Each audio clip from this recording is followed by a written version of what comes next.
33 number অঙ্কে আমাদের বলতেছে, আমাদের এর আগে মনে হয় 32 কাজ ছিল, 33টার দিকে শুরু করব। Calculate the arithmetic mean, geometric mean and standard deviation, তিনটা মান বের করতে বলছে। অ্যারিথমেটিক মিন বলতে আমাদের গাণিতিক গড় বের করব। কার গড় বের করবো, এখানে কিছু ইনফরমেশন দেওয়া আছে, এখান থেকে আমরা কি করবো, রিটার্ন বের করবো। হ্যাঁ, কারেন্ট ইয়ার ডিভিডেন্ড দেওয়া আছে, আর কি ইন্ড অফ ইয়ার প্রাইস দেওয়া আছে আমাদের কত, 75 65, এগুলো আমাদের প্রাইস দেওয়া আছে। এখন হলো আমরা এখান থেকে কিভাবে রিটার্ন তৈরি করব। ঠিক আছে, রিটার্ন কিভাবে করব আমরা, এই যদি ডিভিডেন্ড এবং প্রাইস দেওয়া থাকে তাহলে কিভাবে আমাদের রিটার্ন বের করতে সেটা একটু দেখে আসি।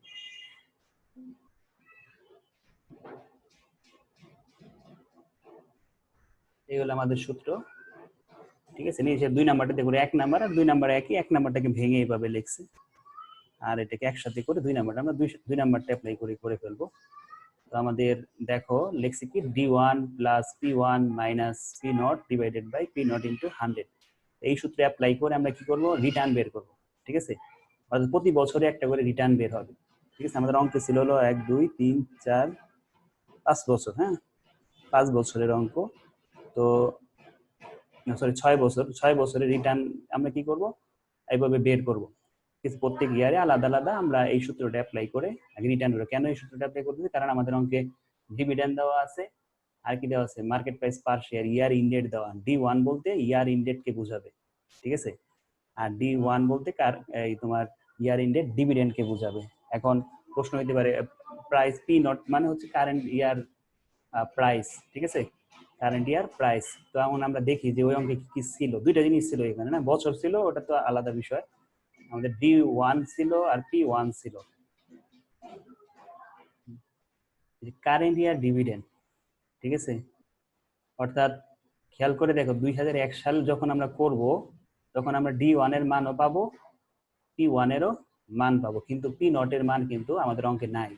এই জন্য কি হবে, প্রথম বছর খালি থাকবে, প্রথম বছর কোনো রিটার্ন বের করা পসিবল হবে না, কারণ আমাদের P0 কোশ্চেনের মধ্যে নাই। দ্বিতীয় বছর যখন করব, দ্বিতীয় বছরে দেখো ডিভিডেন্ড আছে কত, 4 টাকা, আর ইয়ার ইন্ডেড প্রাইস কত আছে, 65 টাকা। ঠিক আছে, তো আমরা যখন 2002 সাল করব, তখন এই 65 টাকা হলো P1, আর এই P1 থেকে আমরা কি করবো, পূর্বের বছরের যেই প্রাইসটা ছিল এটাকে তখন আমরা ধরবো P0। ঠিক আছে, অর্থাৎ ওল্ড ইয়ারের প্রাইসটা কত, বুঝতে পারছো। যখন 2002 সাল করব, তখন 2002 সাল হলো P0, আর তার আগের বছরের যেই ভ্যালুটা সেটা, সরি P1, আর আগের বছরের যেটা সেটা হলো P0। ঠিক আছে, করে আমরা ভাগ করে সূত্র দিয়ে কাজ করব। ঠিক একইভাবে 2003 সাল যখন করতে যাব, তখন D1 হলো 4 টাকা, P1 হলো 66 টাকা, আর P0 হবে হলো তার আগের বছরের 65 টাকা। এইভাবে যে ইয়ার পাবো তার আগের বছরটা P0 ধরবো, আগের বছরের প্রাইসটাকে, আর ওই বছরের প্রাইসটাকে P1, এবং ওই বছরের ডিভিডেন্ডটাকে D1 ধরে কাজ করবো। আমরা এইভাবে আগে কি করবো, আগে রিটার্নটা বের করবো। রিটার্ন বের করতে পারলে আমরা বাকি যে তিনটা জিনিস আছে সেই তিনটা করবো। আগে আমরা রিটার্ন বের করি। হ্যাঁ, একটা ছক করে করবো জিনিসটা। আমরা বোর্ডে যাই।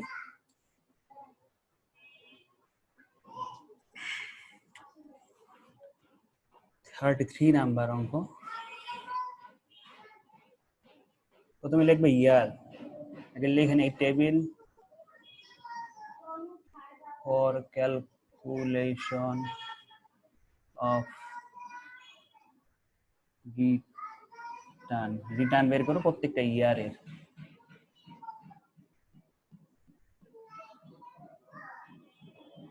ইয়ার থাকবে 2000 কত সাল থেকে, 1 সাল থেকে।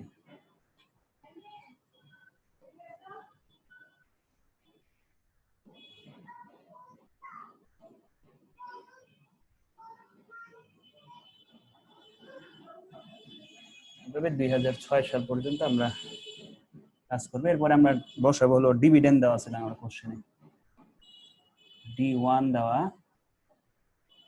ডিভিডেন্ড 1, তারপরে প্রাইস 1 বসাবো, তারপরে আমাদের রিটার্ন। রিটার্ন আমরা পাবো কিভাবে, D1 plus P1 minus P0 divided by P0। 100 গুণ দিলেও হবে, না দিলেও চলবে। হ্যাঁ,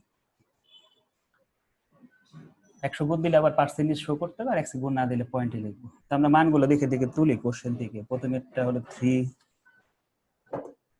তারপরে হলো 4, 3, 4, এরপরেও 4, এরপরেও 4, এরপরেও 4, এরপরে 5.25। P1 গুলো আমরা লিখি 75, 65, 66, 56, 96, 1, 2, 2। এই তিনটা মান আমাদের কোশ্চেনে দেওয়া ছিল। তিনটা মান আমাদের কোশ্চেনে দেওয়া। তো এখান থেকে আমরা এখন কি করবো, এই ডিভিডেন্ডটা বের করবো, রিটার্ন বের করবো। প্রথম রিটার্ন বের করবো কিভাবে? প্রথমে হলো প্রথমটা তার বের হবে না। কেন বের হবে না? কারণ আমাদের P0টা কোশ্চেনে নাই, ঠিক আছে? এই জন্য আমরা প্রথম বছরটা খালি রাখবো। দ্বিতীয় বছর যখন করবো তখন D1 কত? 4 টাকা, P1 কত? 65 টাকা, মাইনাস পূর্বের বছরের যে প্রাইসটা সেটা হবে P0 অর্থাৎ 75 টাকা ডিভাইডেড বাই 75। এখানে আমরা করে দেখবো কত আসে। দেখো একটু ক্যালকুলেট করে, মাইনাস 0.8 আসে মনে হয়, 0.8 আসে, 0.08 আসে, মানে 0.08 আসে। একইভাবে এইটা করবো আমরা, 4 যোগ এই 66 মাইনাস আগের বছরের প্রাইস ডিভাইডেড বাই আগের বছরের প্রাইস। আবার এটা করবো 4 plus 56 minus 66 divided by 66 is equal to, যা আসে 4 প্লাস 96 মাইনাস 56 ডিভাইডেড বাই 56, এরপরে হলো 5.25 প্লাস 122 মাইনাস 96 ডিভাইডেড বাই 96। এটা কত আসে?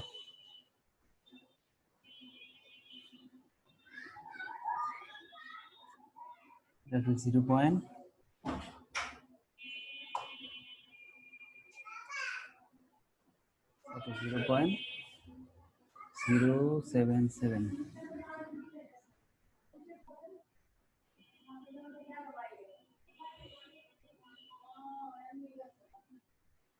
মাইনাস 0.0909। ঠিক আছে, এরপরে হলো 75, 57, 78, 57।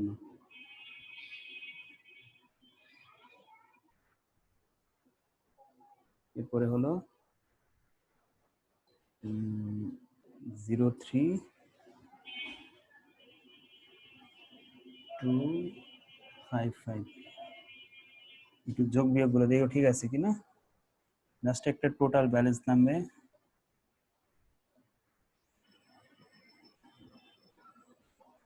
টোটাল হচ্ছে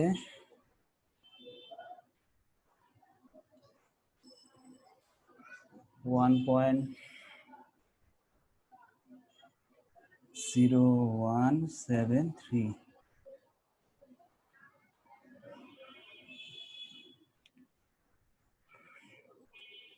শেষ হলে বলো। এইটা ছিল আমাদের ওয়ার্কিং। এখন আমরা কাজ করবো হলো যেগুলো চাইছে ওগুলো নিয়ে।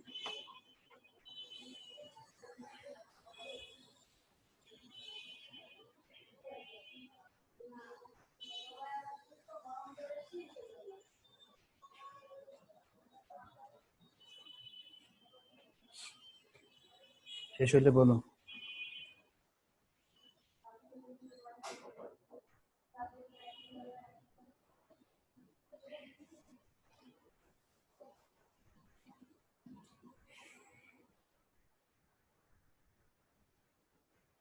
এক নাম্বার রিকোয়ারমেন্ট আমরা এখানে করে ফেলি। ছোট্ট একটা রিকোয়ারমেন্ট ছিল, এটা হলো অ্যারিথমেটিক মিন বের করা, অর্থাৎ গড় আয় বের করবো আমরা। হ্যাঁ, গাণিতিক গড় আয়।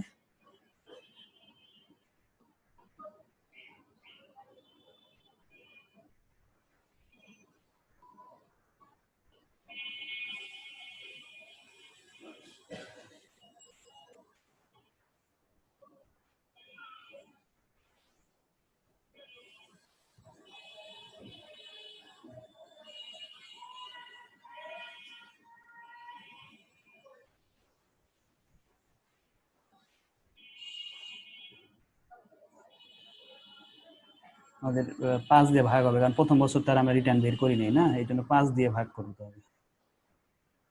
0.2035 আসবে, এটাকে পার্সেন্টেজে লিখলে 20.35% হবে।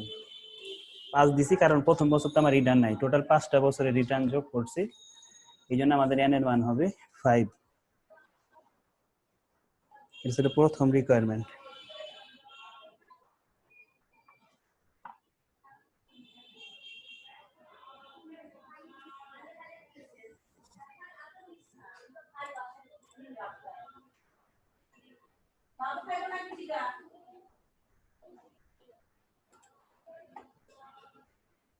ওরা কি মনে হয় কয়েকজনে ভাবতেছিল যে আজকে 11টাই ক্লাস। আমাদের একটা রিকোয়ারমেন্ট কমপ্লিট করছি, সেটা হলো অ্যারিথমেটিক মিন বের করলাম, গাণিতিক গড়, অর্থাৎ আমরা রিটার্ন আগে বের করছি, ওই রিটার্নকে আমরা বছর দিয়ে ভাগ করে গাণিতিক গড় বের করছি। এখন আমরা জ্যামিতিক গড় বের করবো, অর্থাৎ জিওমেট্রিক মিন। হ্যাঁ, জিওমেট্রিক মিন বের করবো আমরা এখন। উপরে লিখে বলছি, তো সূত্রটা হচ্ছে জিওমেট্রিক মিনের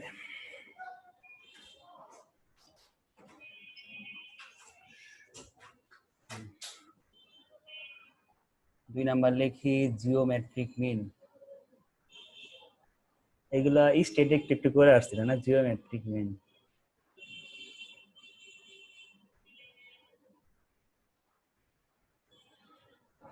জিওমেট্রিক মিন হবে এইভাবে, এটাও এক্সপেক্টেড রিটার্নই, অর্থাৎ গড় বের করতে বলছে, তো গড় এখানে গড় বলতে এখানে রিটার্নকে বোঝাইতেছে।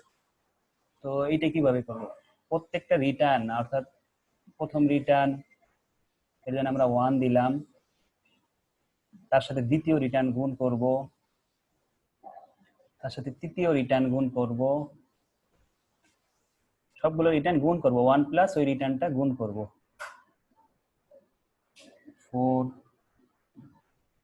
1 প্লাস 5। ঠিক আছে, সব রিটার্ন গুণ করার পর আমরা এখানে কয়টা ভ্যালু আছে, 1 2 3 4 5। কেন 5টা, কারণ এখানে 1 2 3 4 5টা রিটার্ন বের হয়েছে, এই জন্য আমরা 5টা রিটার্ন 1 প্লাস 5টা রিটার্ন গুণ করছি। এটাকে আমাদের কি করতে হবে, রুট ওভার করতে হবে, বা আমরা এটা করতে পারি পুরাটার উপরে দেখতে পারি, থার্ড ব্র্যাকেট দাঁড়িয়ে দিই, সমস্যা নাই, 1/5। হ্যাঁ, 1/5, অথবা এইভাবে রুট ওভার 5ও লিখে ভিতরে সব লিখতে পারো। হ্যাঁ, তো এইভাবে প্রেজেন্টেশন করাই ভালো, রুটের জানালে গেলাম না, আমরা রুট না দিয়ে আমরা কি লিখছি 1/5 দিছি, রুট ওভার 5ও দেওয়া যাবে, অর্থাৎ যত বছর হবে অত লিখতে হবে এখানে নিচে। এখানে মান বসাই, মার্কারটা সমস্যা করতেছে। প্রথমটা কত, প্রথমটা মাইনাস, এই জন্য চিহ্নটা চেঞ্জ হয়ে যায়। হ্যাঁ, -0.081 প্লাস 0.0771 প্লাস প্লাস না, এটা মাইনাস হয়ে যাবে কারণ মাইনাস সাইন আছে রিটার্নের আগে, চিহ্নটা চেঞ্জ হয়ে 0.0909 হবে, 1 প্লাস 0.3255 হবে, পুরাটার উপরে 1/5 হবে।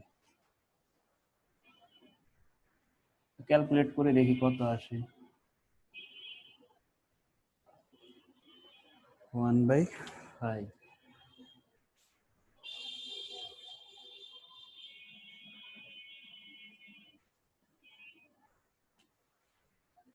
আচ্ছা ভাইয়া, এটা কি 1 প্লাস আর 1 লিখছেন?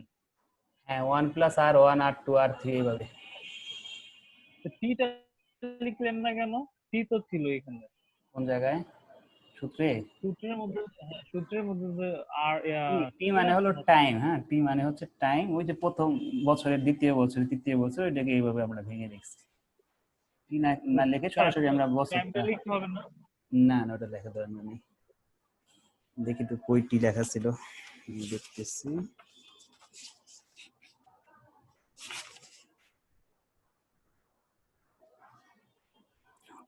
টিআর মানে হলো টোটাল রিটার্ন, ওই টি লেখার প্রয়োজন নেই। হ্যাঁ, আচ্ছা, আর শুধু এখানে রিটার্ন আছে। এখানে তো 6 বছর ছিল, তাহলে আমরা 5 5 বছর বছর লিখলাম দিছি কেন? কারণ আমার তো প্রথম বছরের রিটার্ন আমরা বের করতে পারি না, কারণ প্রথম বছরের বেজ ইয়ারের রিটার্নটা ছিল না, মার্কেট প্রাইস ছিল না, অত পি ও জিরো ছিল আচ্ছা। না, এই জন্য প্রথম বছরটা বের করতে পারিনি, এই জন্য বছর একটা কমে গেছে। টিআর মানে টোটাল রিটার্ন, হ্যাঁ, বা শুধু রিটার্ন অনেক হাজার, মানে ওই 2002 সালে মোট রিটার্ন কত সেটাকে টিআর দ্বারা প্রকাশ করা। আমরা শুধু আর লিখলেও কোনো প্রবলেম নাই। তো আমরা দেখি ভিতরে কত হয়। ভিতরে একবারে করলে একটা রেজাল্ট হবে, এটাকে 1/5 করব।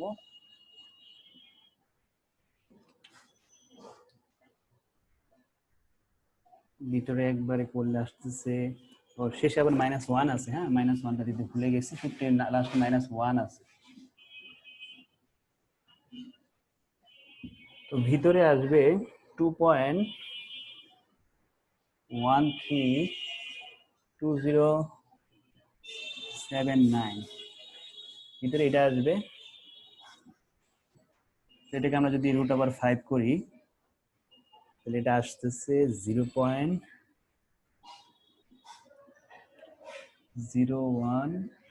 মান কি একটা কম লিখছেন? আর 4 এর মান তো লিখেন নাই। 1 2 3, ও সরি, একটা কম হয়ে গেছে,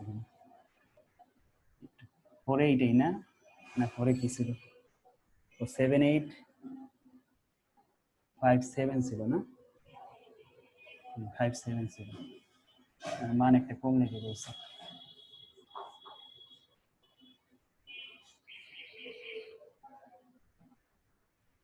আমরা নিচে যাই, 1 প্লাস 0.3255,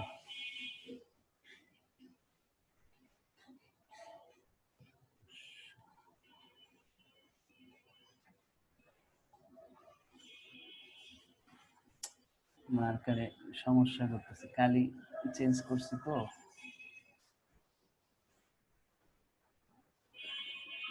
এইটা, হ্যাঁ, এইটা আসবে, এটাকে আমরা যদি রুট করে -1 করি, মানে 1/5 করে -1 করি, তাহলে 0.1635 আসবে। এটাকে আমরা লিখতে পারি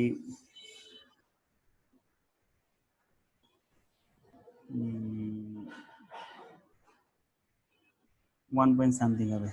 তারপর দেখো একটু ঠিক আছে কিনা, আমার তো মনে হয় এটা কি শূন্য একটা, 2.132079? হ্যাঁ হ্যাঁ এটা আসে, একটু চেক করো তো। স্যার এটা রুট করব কিভাবে, মানে বুঝলাম না। এটা ক্যালকুলেটরে এইভাবে করবা, ক্যালকুলেটরে লিখবা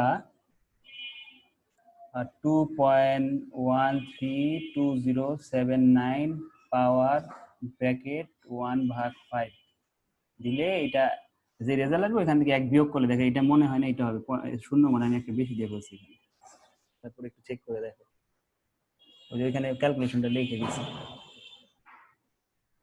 2 পয়েন্ট, ওইভাবে লিখে দেখো ক্যালকুলেটরে কত আসে। আচ্ছা, 1 থেকে -5 করলাম আমরা এটা। মাইনাস না, ভাগ, ওটা আচ্ছা, লেখা বোঝা যায় না। 1/5, ওই যে 1/5 মানে 1/5 পাওয়ার, তো 1/5 দ্বারা ভাগ করবো, তো 0.42.4264। ওই যে 1/5 করার পর হ্যাঁ, মাইনাস, -1, তাহলে -1 করলে -0.573588 এটা আসছে। না হয়নি তো, এর ভিতরে এটা ঠিক আছে। স্যার এটা করার পর তো আছে 1.1634। হ্যাঁ হ্যাঁ, এই জায়গায় না, হ্যাঁ হ্যাঁ 1.1634। 1634, সেখান থেকে 1 বিয়োগ করবো, করলে আসবে 0.1634, পার্সেন্টেজ করলে আসবে 16.34। একটু তোলো, 1 মিনিট আসতেছে।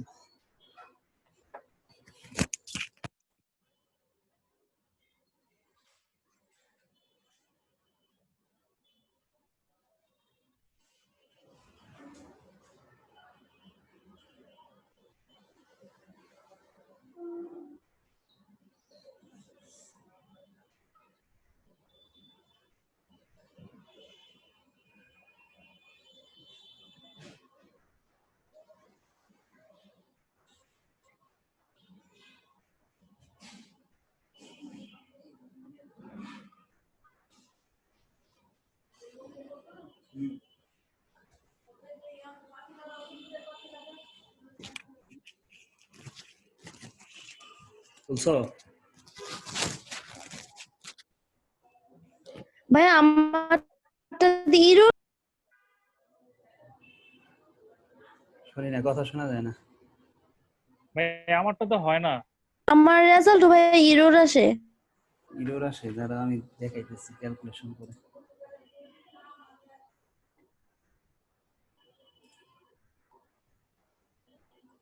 ভিতরের এইটাই আসে নাকি নাকি? ঠিক আছে, ব্রেকেট দিয়ে নিতে হয়, ব্রেকেট ছাড়া করলে না, ব্র্যাকেট ছাড়া তো হবে না। অনেকটা মান আছে। এইখানে যেভাবে আছে একদম ওইভাবে তুলতে হবে ক্যালকুলেটর। তুলে যে এটা আসবে এরপরে তুমি ওইভাবে করবে। হ্যাঁ, এই যে এখানে যে 1/5 এটা ব্রেকেটে নিতে হয়। হ্যাঁ, এটা তো ব্র্যাকেটই, আমি তো ব্র্যাকেট দিছি, ব্র্যাকেট ছাড়া করছে না। ব্র্যাকেট ছাড়া গুলো কি করে আসবে? ব্রেকেট ছাড়া করলে আমি তো অন্য একটা আমি তো মান ভাই আছে। ব্র্যাকেট দিছি কিন্তু ব্র্যাকেট দিয়েও তো হয় না। যে এটা হুবহু তুলছো ক্যালকুলেটরে? 2.132079 power first bracket 1/5 first bracket close. এই অঙ্কে এক সমস্যা, মানে ক্যালকুলেশন প্রবলেম। করতে পারছো? আচ্ছা, করতে থাকো এটা, আমি পরের রিকোয়ারমেন্টে যাই। পরের রিকোয়ারমেন্টে ছিল হলো স্ট্যান্ডার্ড ডিভিয়েশন। স্ট্যান্ডার্ড ডিভিয়েশন বের করবো আমরা এখন।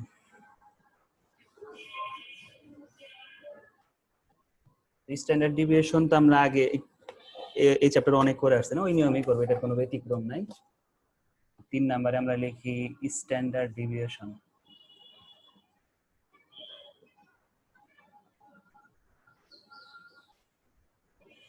স্ট্যান্ডার্ড ডিভিয়েশন সূত্রটা কি ছিল আমাদের?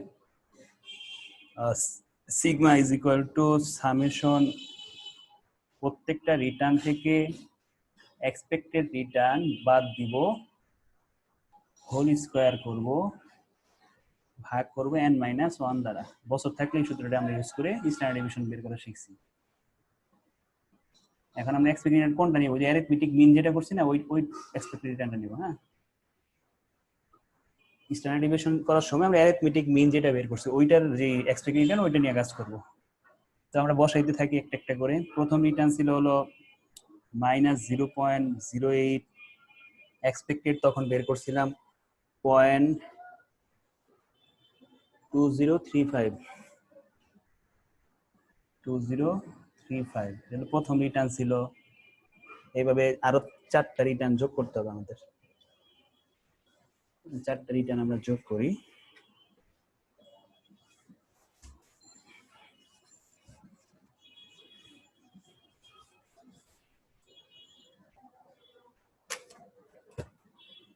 সেকেন্ড হলো যোগ চিহ্ন হবে।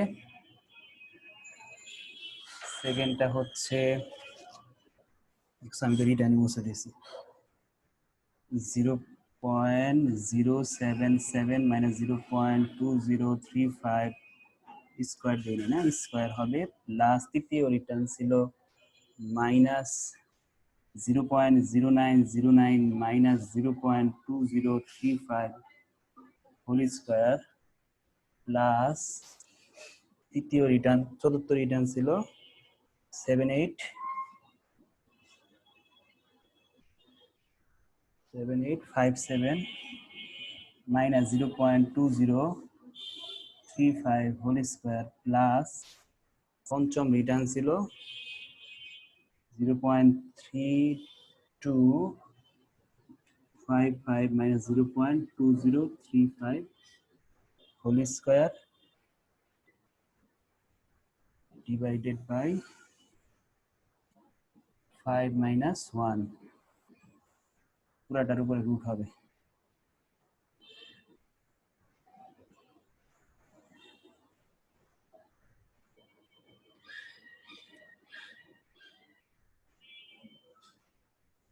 নিচে 4 হবে, আর উপরে দেখো কত আসে। উপরে আসবে 0.0569। ঠিক আছে, এটাকে যদি আমরা ভাগ করে রুট করি তাহলে আসবে 0.3664, যেটাকে আমরা লিখতে পারি 36.64%। সবাই ট্রাই করো ক্যালকুলেটরে।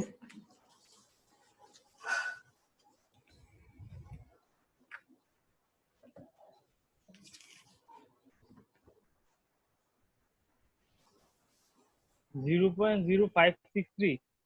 হ্যাঁ 69 0.0569।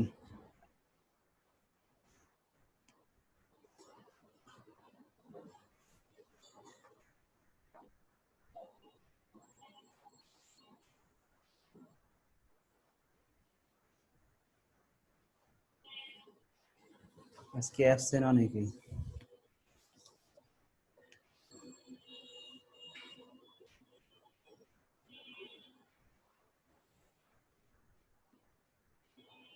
আধা ঘন্টা গেছে এক অঙ্কে। হ্যাঁ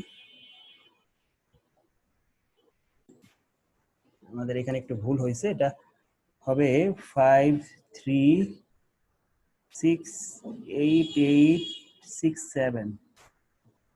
ঠিক আছে, এটাকে যদি আমরা 4 দ্বারা ভাগ করি তা আসবে 13 দশমিক সামথিং, আর এটাকে রুট করলে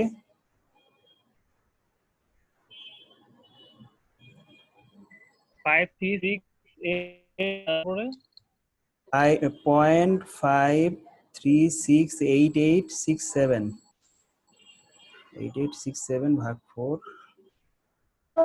এবার ঠিক আছে, হ্যাঁ এবার ঠিক আছে। আমাদের ওইখানে ওই যে উপরের লেখাটাই ভুল হয়েছিল। হ্যাঁ এবার ঠিক আছে, আমাদের অ্যান্সারও ঠিক ছিল, একটা জায়গায় আমি শুধু ভুল লিখছিলাম, আমি একটু কারেকশন করে রাখি। এটা আমরা এখন পরের অঙ্কে যাই। সবাই তুলছে? স্যার অ্যানসার থেকে আগের মতনই অ্যান্সার ওইটাই, আমরা ভুলক্রমে এখানে ভুল লিখছিলাম, এখানে ভুল লিখছিলাম আমরা, ওইখানে আমরা মিস্টেক করছি, ওই টাইপ করার সময় সলিউশনে ভুল টাইপ করা হয়েছিল। আচ্ছা তো আমরা এখন পরের অঙ্কে যাই। হ্যাঁ সবাই তুলছে?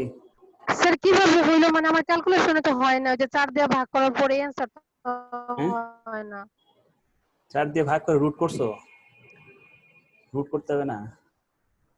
হ্যাঁ স্যার হয় না তো এটা, স্যার করছি তো হয় না তো। 4 দ্বারা ভাগ করলে তোমার এই 13.13 সামথিং আর ওটারে রুট করবা। আবার দেখো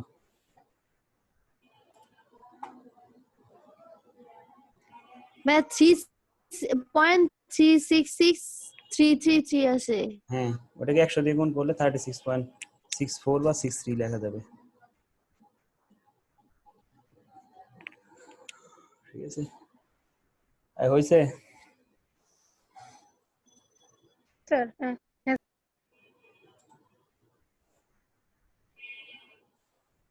আমরা পরেরটা যে 34 এ আমাদের রিটার্ন বের করে দেওয়া আছে। হ্যাঁ 34 এ দেখো এখানে রিটার্ন কিন্তু বের করে দিয়েছে, আগের অঙ্কে বের করা লাগছে আর এটাতে বের করা আছে। তো এখানে কি করতে বলছে, এটা তোমাদের বাসার কাজ থাকবে। কিউমুলেটিভ ওয়েলথ ইনডেক্স, এইটা সূত্র আমি দেখাই দিতেছি, আর বাকি তিনটাই মাত্র করছি। এই যে মিন মাত্র করছি, জিওমেট্রিক মিন করছি, স্ট্যান্ডার্ড ডেভিয়েশন, তিনটাই কিন্তু আমরা এই আগের অঙ্কটাতে করছি। এই অঙ্কের মধ্যে রিটার্ন আমাদের বের করা আছে। আমাদের প্রথম যে ছক করছিলাম ওই ছকটা করার প্রয়োজন নাই। কিউমুলেটিভ ইনডেক্সও পারবা, আমি সূত্রটা খালি দেখাই দিই, সূত্র এখান থেকে ওই সূত্রে মান বসাই দিলেই হয়ে যাবে। তো একটা রিকোয়ারমেন্টের জন্য আমরা পুরো অঙ্ক করে যেতেছি না।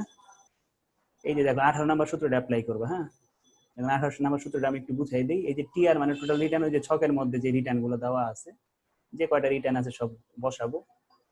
আর এই যে WIO মানে হচ্ছে ওয়েলথ ইনডেক্স, ওয়েলথ ইনডেক্স যদি কোশ্চেনে না দেওয়া থাকে আমরা 1 ধরে কাজ করব। ঠিক আছে, WI0 লেখছেন এখানে, এটাকে বলা হয় ওয়েলথ ইনডেক্স। ওয়েলথ ইনডেক্স যদি কোশ্চেনে না দেওয়া থাকে আমরা এটাকে 1 ধরে 1 বসাবো এখানে। হ্যাঁ তার মানে 1 বসানো যে কথা না বসানো একই কথা, কিন্তু সূত্রের মধ্যে আমরা এটা লিখবো।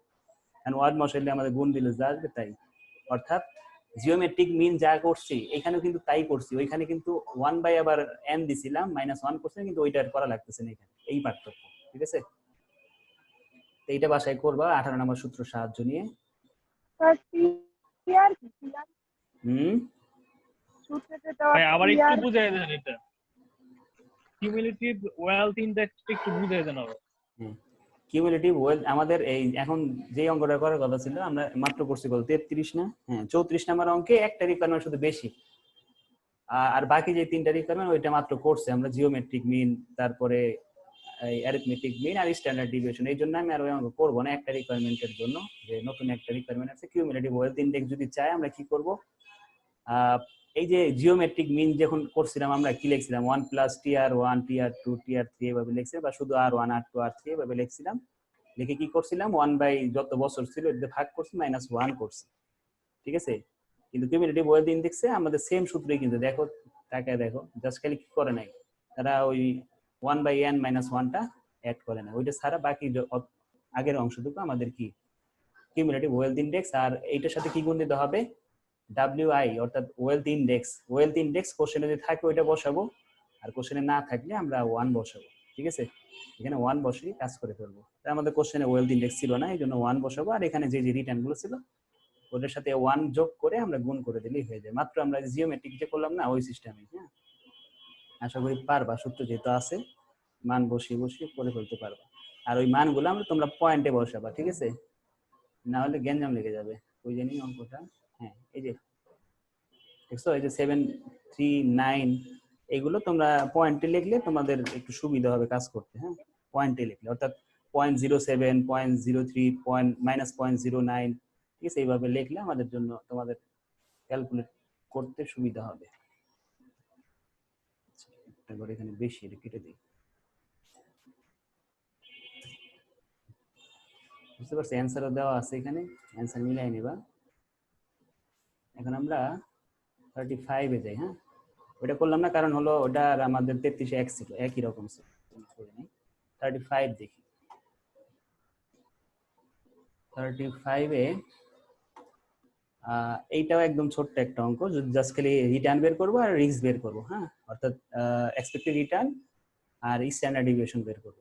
বলছে the data of a company are given below, data দেওয়া আছে, প্রবাবিলিটি দেওয়া আছে, বিগিনিং প্রাইস দেওয়া একটা দিয়ে, আর বাকিগুলো দেয় নেই। এন্ডিং প্রাইস, ডিভিডেন্ড দিছে 25 টাকা। তো এরকম যদি থাকে তাহলে আমাদের ধরতে হবে যে বিগিনিং প্রাইস যেটা ছিল শেয়ারের ওইটাই থাকবে, ওটা কোনো চেঞ্জ হবে না, ডিভিডেন্ডও কোনো চেঞ্জ হবে না, ঠিক আছে। কারণ এই অঙ্কটা হলো বছরের না, যদি বছরের হয়তো তাও যে চেঞ্জ হবে তারও কোনো গ্যারান্টি নাই। যেহেতু আমাদের এখানে প্রবাবিলিটি সম্ভাবনা দেওয়া, তার মানে কি আমাদের প্রথম যেই ভ্যালু অর্থাৎ বিগিনিং প্রাইস 200, মানে সব প্রবাবিলিটির ক্ষেত্রেই 200 ধরতে হবে। আর ডিভিডেন্ড, সরি এটা বিগিনিং প্রাইস ছিল, আর হলো ডিভিডেন্ড প্রথম 25% প্রবাবিলিটির এগেইনস্টে ডিভিডেন্ড দিছি 25 টাকা, সব ক্ষেত্রেই 25 টাকা হবে। যদি খালি আপ ডাউন হবে হলো ইন্ডিং প্রাইসটা। হ্যাঁ, ইন্ডিং প্রাইসটা আপ ডাউন হয়েছে, এটা দিয়েই দিছে। এখন প্রশ্ন হতে পারে যে তোমাদের কোশ্চেন এইভাবে দিয়ে দিলে মনে হতে পারে যে কোশ্চেন মনে ভুল আছে, বাকিগুলো উঠে দেয়। আসলে কিন্তু তা না, এই প্রথমটা দিয়ে আমাদের বুঝাইতেছে যে সবগুলোতে 200 টাকাই হবে, পরের গুলা ডিভিডেন্ড 25 টাকা, মানে সবগুলোই 25 টাকা হবে, আর ইন্ডিং প্রাইস তারা দিয়ে দিছে। তো আমরা একটু আগে শিখছিলাম কিভাবে ইন্ডিং প্রাইস, বিগিনিং প্রাইস এবং ডিভিডেন্ড দিয়ে কিভাবে রিটার্ন বের করতে হয়। কি শিখছিলাম, যে ডিভিডেন্ড তার সাথে যোগ করতে হয় ইন্ডিং প্রাইস, বিয়োগ করতে হয় বিগিনিং প্রাইস, ভাগ করতে হয় বিগিনিং প্রাইস দিয়ে। তো আমরা এই যে 33 নম্বর অঙ্কে যে ছকটা করছিলাম ওই ছকটা আবার করব, ঠিক আছে, ওই ছকটা আমরা আবার করব। তো সবাই খাতা কলম নেই।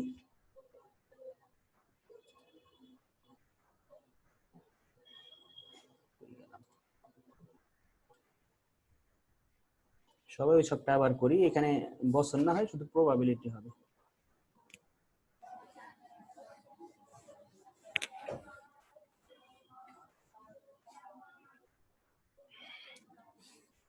আমরা তুলি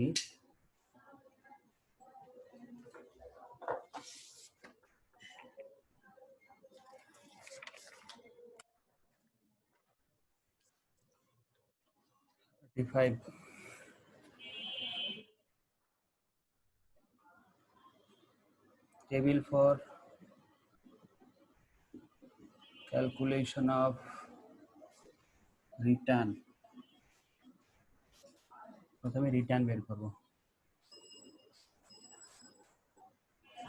আমাদের বিগিনিং প্রাইস দেওয়া,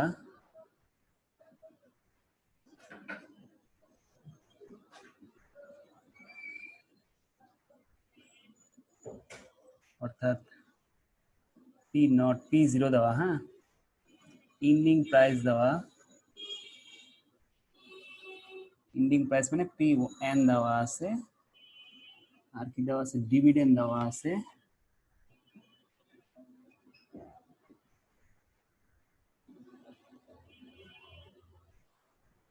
ডিভিডেন্ডটা 1 ধরবো আমরা। আর কি আছে, আমাদের একটা বের করতে হবে, রিটার্নটা বের করতে হবে। রিটার্ন বের করা শিখেছিলাম কিভাবে। রিটার্ন বের করব হলো ডিভিডেন্ড 1 এর সাথে যোগ করব প্রাইস 1 মাইনাস করব প্রাইস 0 ভাগ করব প্রাইস 0 দ্বারা।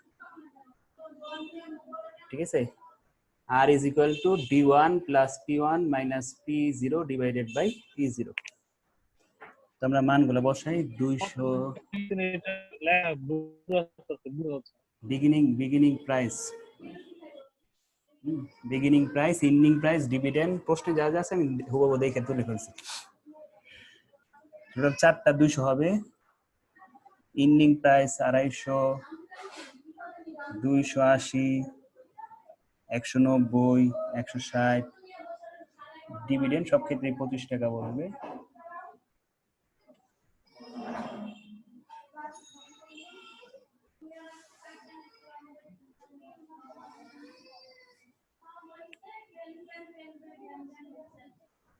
ডিভিডেন্ড 25 টাকা যোগ প্রাইস 250 টাকা মাইনাস 200 ডিভাইডেড বাই 200 কত আসে লিখবা, আমাদের এখানে জায়গা নাই, তোমরা একটু লিখে নিও পাশে কত আসে।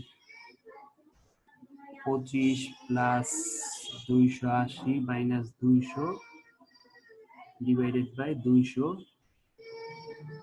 25 প্লাস 190 মাইনাস 200 ডিভাইডেড বাই 200, এরপরে 25 প্লাস 160 মাইনাস 200 ডিভাইডেড বাই 200। মানে একই লেখা বারবার লিখবা, খালি মাঝখানের মানটা চেঞ্জ করে দাও। রেজাল্ট কত আসে দেখো, রেজাল্ট কত আসে দেখো।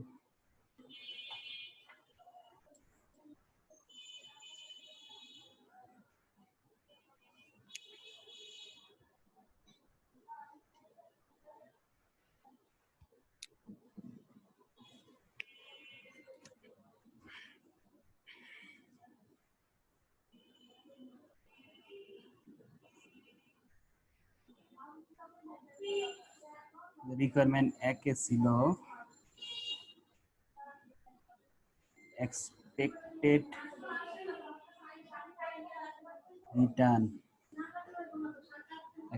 রিটার্ন, সূত্র হলো ER, যেহেতু প্রবাবিলিটি আছে প্রবাবিলিটি সূত্র নিতে হবে, return into probability, summation return into probability.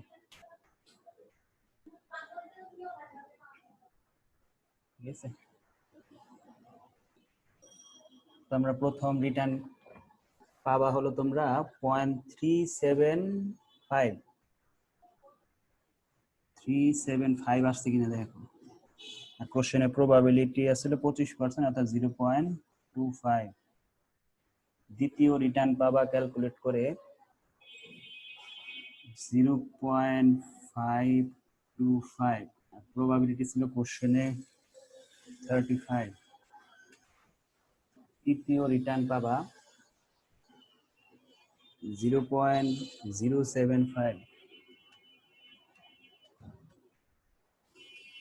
Probability ছিল কোশ্চেনে 18 প্লাস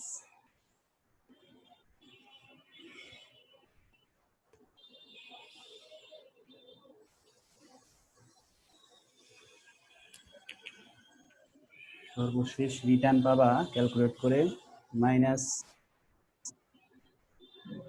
0.075 মাইনাস প্রবাবিলিটি গুণ হবে, প্রবাবিলিটি ছিল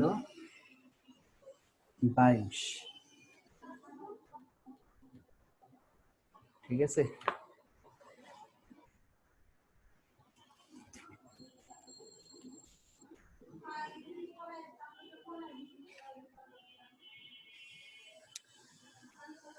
ক্যালকুলেট করে আসবে হচ্ছে তোমরা একটু ক্যালকুলেটর করো, ভুল টুলি থাকতে পারে,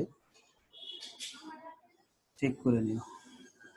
2745, যেটাকে আমরা লিখতে পারি 27.45%। এই হলো আমাদের অ্যান্সার। মিলতেছে এই হিসাবগুলো?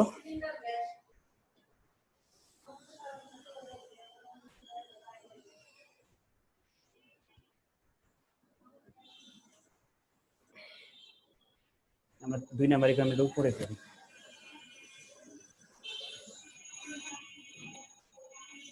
2 নাম্বার ইকুয়েশন ছিল রিস্ক অর্থাৎ standard deviation.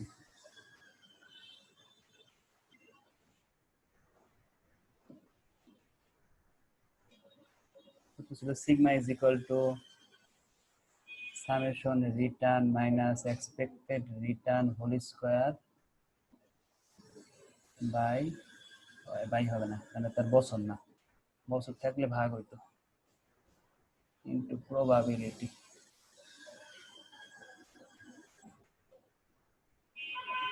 (0.375 minus 0.2745 whole square probability 25। এটা ওই যে আমরা একবারে শুরুতে যে অঙ্কগুলো শিখছি ওইভাবে করতেছি। 1 নাম্বার অঙ্ক 2 নাম্বার অঙ্ক করছি আমরা ওইভাবে স্ট্যান্ডার্ড ডিভিয়েশন করতেছি। 2 নাম্বারে হলো 0.525 minus 0.2745 whole square probability 35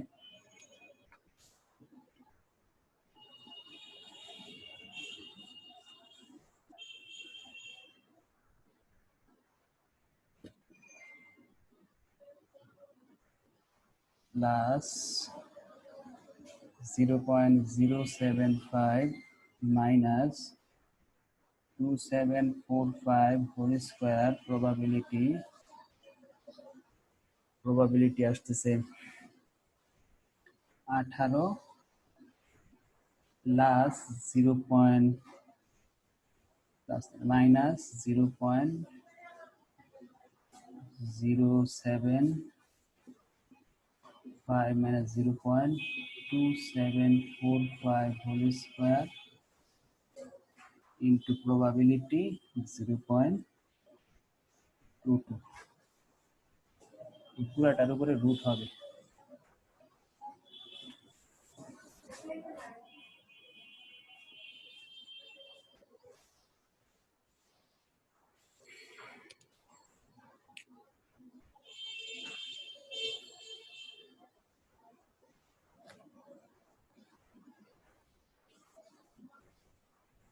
zero point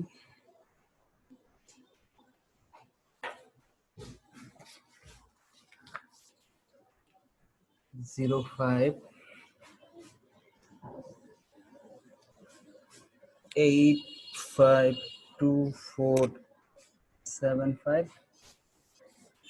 এটা রুট করলে আসতেছে 0.2419। এটাকে আমরা লিখতে পারি 24.19%। ঠিক আছে, এই ছিল আমাদের রিটার্ন এবং রিস্ক দুইটা জিনিস।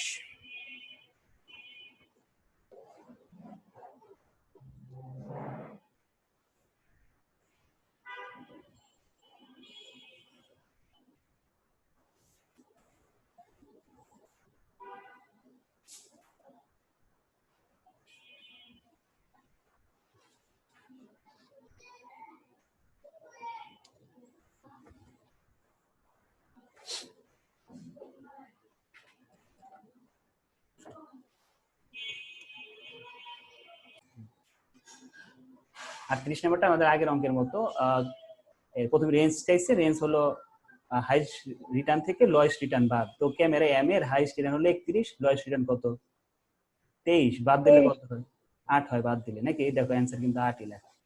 আবার এন এর কত, এন এর 37, সেখান থেকে তুমি যদি 17 বাদ দাও 20 হবে। একদম সিম্পল অঙ্ক। হ্যাঁ, আর রিটার্ন এই দুইটা কাজ একদম সেম।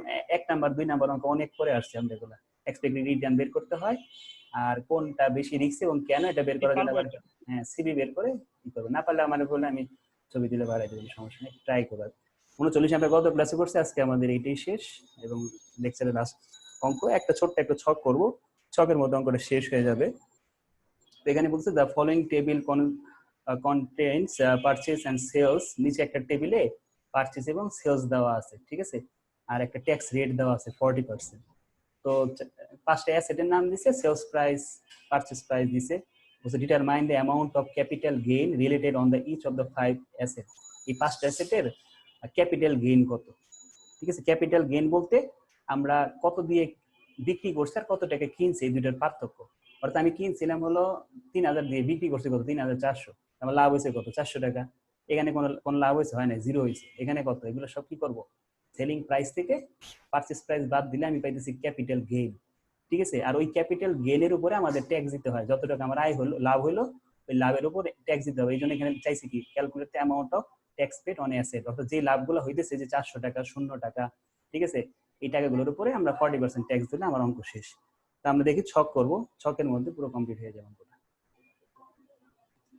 আমরা বোর্ডে যাই, একটু ফাস্ট তুলবো, হ্যাঁ সময় হয়ে গেছে।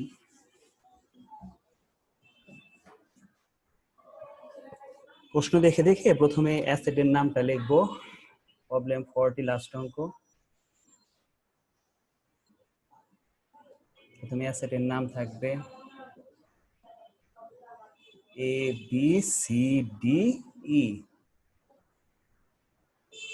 তারপরে থাকবে হলো তোমার, আগে সেলস বড় তো এই জন্য সেলসটাকে আগে রাখলাম, সেলস, পারচেজ,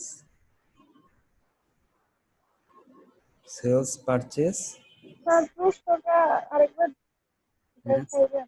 এই যে কোশ্চেনে যা সেটা আমি এই তিনবার, প্রশ্ন মিলতেছে না আমার কাছে। একদম লাস্ট কোশ্চেনটা, হ্যাঁ 40 নাম্বারটা না, হ্যাঁ লাস্ট কোশ্চেনে আমি বলতেছি ওই যে ওইখানে এখানে দুইটা হ্যাঁ, কলাম দেওয়া। দুইটা না একটা কলাম মিস্টেক হয়ে গেছে, সেলস এর ঘরটা উঠে নাই, ওটা তুলে নিবা খাতায়। এই পোস্টের মধ্যে পাশে লেখা নাও সেলস এর একটা ঘর দিয়ে, হ্যাঁ সেলসটা টাইপ করতে যে ওটা কেটে গেছে। সেলস ছিল আমার কোশ্চেনও নাই, আমার ওই সলিউশনে আছে 3400। আর ওই যে ওইখানে কারেকশন, ওইখানে যে দেখালাম কোশ্চেন, ওইখানে কারেকশনটা করা আছে 3400, 12000, তারপরে হলো 80000। এগুলো কোশ্চেনে ভুল ক্রমে উঠে নাই, যারা শীট নিছো কারেকশন করতে মনে ছিল না আমার। আর পারচেজ প্রাইস গুলো কোশ্চেনে দেওয়া আছে 3000, 12000, 62000, 41000, 16500। এখানে গেইনের একটা ঘর হবে, এটা রিকোয়ারমেন্ট 1 এর অ্যান্সার। আর আরেকটা ঘর হবে ট্যাক্স, ট্যাক্স পেইড। দুইটা রিকোয়ারমেন্টে আমরা একটা ঘরের মধ্যে করে ফেলতেছি। তো বিয়োগ করলে এখানে আসবে 400, এখানে 0, এখানে নেবে 28000, 18000। ট্যাক্স হলো কত রেটে, 40 at the rate 40%, হ্যাঁ at the rate 40%, at the rate 40%। 18000, এখানে লাভ হইতেছে 4000, এখানে 1500। এগুলো এখন 40% করলে এখানে 4 16, 160 টাকা ট্যাক্স আসবে। স্যার গেইন 400 পাইলাম কই? হ্যাঁ গেইন এই যে সেলস থেকে পারচেজ বাদ দিয়ে আমি বিক্রি করছি 3400, কিনছিলাম 3400 টাকা লাভ হয়েছে। আমার প্রথম রিকোয়ারমেন্ট আছে গেইন হয়েছে কত, আর দ্বিতীয় রিকোয়ারমেন্ট আছে ট্যাক্স ধরতে, গেইনের উপরে আমরা ট্যাক্স ধরি 40% ট্যাক্স। 18000 এ 7200 আসতেছে, তারপরে 1600 আসতেছে, 600 আসতেছে। এই হলো আমাদের অ্যান্সার। টেবিলের টাইটেল দেই, table for calculation of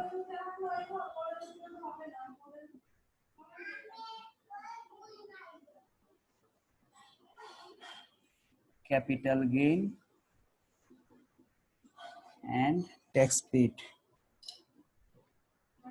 and tax paid. ঠিক আছে, ক্যাপিটাল গেইন এন্ড ট্যাক্স পেডটা আমরা বের করলাম।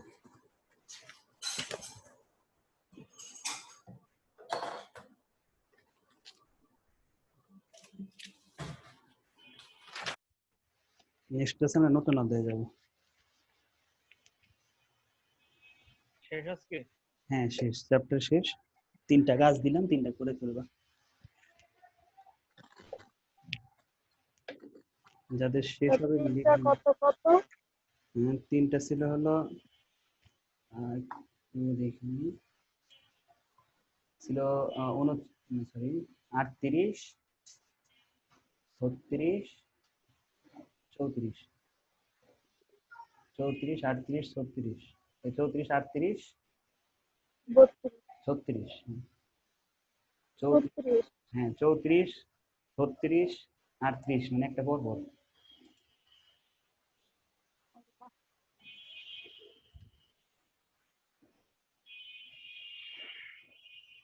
ম্যাথ শেষ না? হ্যাঁ হ্যাঁ আজকে শেষ। নেক্সট ক্লাস থেকে আমরা নতুন অধ্যায় ধরব। এই চ্যাপ্টার শেষ। অ্যাকাউন্টিং দের এই চ্যাপ্টারের সাথে সাথে 4টা অধ্যায় শেষ। ম্যানেজমেন্টের একটা, বাকি সবারই একটা করে, শুধু অ্যাকাউন্টিং এর 4টা অধ্যায় একসাথে ছিল। তো ক্লোজ করে দিই। হ্যাঁ, চলে হয়েছে না? জি স্যার, চলে আসো।